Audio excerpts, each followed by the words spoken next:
આદિવાસીઓની જંગલ જમીન સીનવાના મુદ્દે BTTS સંગઠન દ્વારા તાપી જિલ્લા કલેક્ટરને આપવામાં આવ્યું આવેદનપત્ર।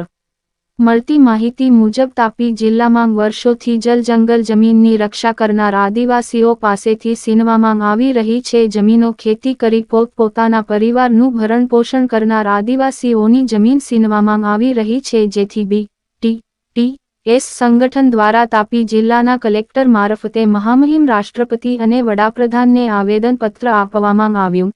જે માહિતી મળી આવી છે મળતી માહિતી મુજબ તાપી જિલ્લાના સ્થાનિક આદિવાસીઓને પ્રોજેક્ટના નામે જમીનોની બેદખલ કરી વર્ષોથી અન્યાય કરવામાં આવી રહ્યો છે। આગામી દિવસોમાં જ્યારે દેશના વડાપ્રધાન તાપી જિલ્લામાં કાકરાપાર ન્યુક્લિયર પાવર પ્લાન્ટ ખાતે 2 નવી એકમોનું અનાવરણ કરવા માટે આવી રહ્યા છે ત્યારે તાપી જિલ્લાના આદિવાસીઓને પોતાની જમીનોથી બેદખલ કરી અન્યાય કરવામાં આવી રહ્યો છે। જેમાં કાકરાપાર એટોમિક પાવર સ્ટેશન અસરગ્રસ્ત આદિવાસી ખેડૂતોએ જમીનો ગુમાવી તેઓની સાથે અન્યાય કરી સ્થાનિક આદિવાસી લોકો અને યુવાઓને કાયમી નોકરી ન આપી તેમજ કોન્ટ્રાક્ટર સિસ્ટમમાં કરતા સ્થાનિકોને બાદ કરી બહારના લોકોને નોકરી પર રાખી આદિવાસી લોકો પર અન્યાય કરવામાં આવી રહ્યો છે। એક તરફ જમીનો ગુમાવી અને નોકરીઓ પણ નહીં જેના લીધે સ્થાનિક આદિવાસીઓની હાલત ખૂબ દયનીય થવા પામી છે। તે બાબતે પ્રશાસન સાથે સમીક્ષા કરી લોકોની હિતમાં પગલાં ભરવામાં આવે જેની નોંધ હાલમાં જ કોન્ટ્રાક્ટ ઉપર ફરજ બજાવતા સ્થાનિકોને 45 વર્ષ રિટાયરમેન્ટ જાહેર કરી છૂટા કરવામાં આવ્યા છે। તેઓની મહામૂલી જમીનો પ્લાન્ટમાં લઈ લેવામાં આવી છે। તેમના ઘર પરિવારોની હાલત બહુ દયનીય થઈ ગઈ છે જેથી લોકોને ન્યાય બાબતે દિશામાં યોગ્ય પગલાં ભરવા આપને આવેદનપત્ર આપવામાં આવશે। જેથી આવા અનેક સમાચારો જોવા અને સાંભળવા માટે જોતા રહો અમારા આજ કા ભારત સમાચાર ને રિપોર્ટર સતીલાલ પાડવી નિઝર। જોહાર જય આદિવાસી। આજરોજ તાપી જિલ્લા કલેક્ટર શ્રીને તાપી જિલ્લાના વિવિધ પ્રશ્નો મુદ્દે અમો આવેદનપત્ર આપવા માટે આવ્યા હતા।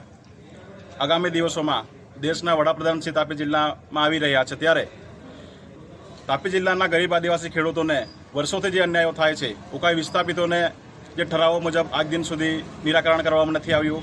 કાકરાપાર એટોમિક પાવર સ્ટેશનમાં જેમણે જમીન ગુમાવી છે એ અસરગ્રસ્તોને આજ દિન સુધી નોકરીઓથી વંચિત રાખવામાં આવ્યા છે અને હાલ 45 વર્ષની ઉંમરે રિટાયરમેન્ટ જાહેર કર્યું છે। આવો કોઈ કાયદો નથી છતાં પણ કંપની એમની મનમાની ચલાવે છે એમના વિરુદ્ધમાં અને વર્ષોથી જંગલ જમીનની ખેડાણ કરતા અમારા ગરીબ આદિવાસીઓને સનતો હોવા છતાં એ જમીનોમાંથી બેદખલ કરવામાં આવે છે અને ફોરેસ્ટના અધિકારીઓ દ્વારા મારવામાં આવે છે। એવી ઘટના વારંવાર બની રહેલી છે જે બાબતે સમીક્ષા બેઠક થાય જનપ્રતિનિધિ અને સરકારશ્રી અને પ્રશાસન મળીને એમનું નિરાકરણ લાવે એ માટે આજરોજ અમે કલેક્ટરશ્રી મારફતે મહામહિમ રાષ્ટ્રપતિશ્રી અને દેશના વડાપ્રધાનશ્રીને અમે આવેદનપત્ર આપવા માટે આવ્યા હતા। અમે આજે કલેક્ટર સાહેબ પાસે એ માટે આવ્યા હતા કે અમે ઉકાઈ અસરગ્રસ્ત છીએ। ઉકાઈ અસરગ્રસ્તમાં લગભગ 172 ગામો હતા। એમાંથી આ 172 ગામોને બેદખલ કરવામાં આવ્યા છે। એમાંથી ખાલી 100 ગામો લેવામાં આવ્યા છે એને અને 70થી 72 ગામો સરકારશ્રીએ બુલડેઝરોથી કે એમ તેમ કરીને લોકોને બેઘર કરી દીધા છે। સાથે એને વળતર કે વાહતુક કે જમીનને બદલે જમીન આપવાની હતી એમાં પણ એ લોકોએ નહીં આપી।